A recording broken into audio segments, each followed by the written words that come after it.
'Tis the season, as they say, which comes with a lot of food. We all know that the holidays encompass tons of big giant meals, snacks, sweet treats, gifts, edible gifts. So, we talk about packing on the holiday pounds and people going on their diets for New Year's resolution. One of the ways that you can get rid of some of those unwanted leftovers is by sharing them with your canine companions. The Christmas recipe that I'm sharing for today is fairly high in calories, so it's not something that you want to feed as a regular meal. It's just a little treat for your dog, and you also want to be courteous of the fact that those additional calories could lead to weight gain if you feed this for many days, and you also maybe want to increase exercise or decrease the snacks when you're feeding this recipe. As the name would suggest, this recipe is typically made with leftovers that you're going to have on hand after a holiday meal. Some of them you may not, but most of it is just using up leftovers, and you can make some substitutions depending on the meal that you made. So the first thing you want to start out with is 3 pounds of skinless turkey meat, and you use light and dark meat.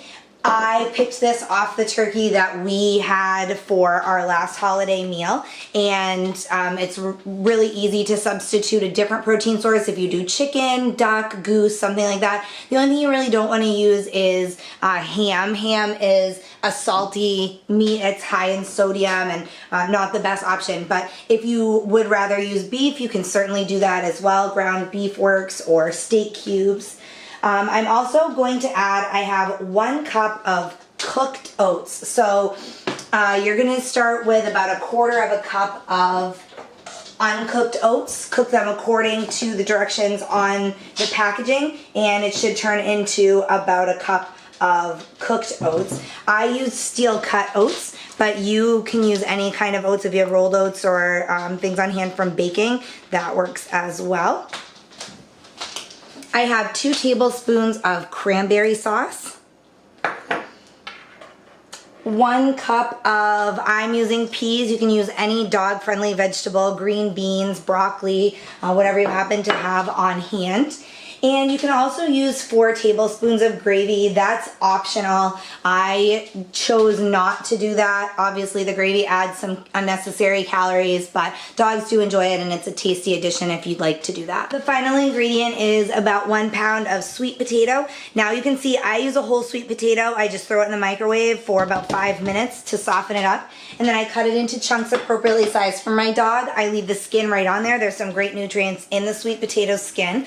If you have mashed sweet potato, that's fine to use. The only thing you want to keep in mind is that you only want to use sweet potato. If you've added some of those yummy things that we like to add, like brown sugar, make sure that there's nothing added to it. It's just the sweet potato. So I'm working on breaking the turkey up into some smaller bite-sized chunks, and I'm just mixing this all around.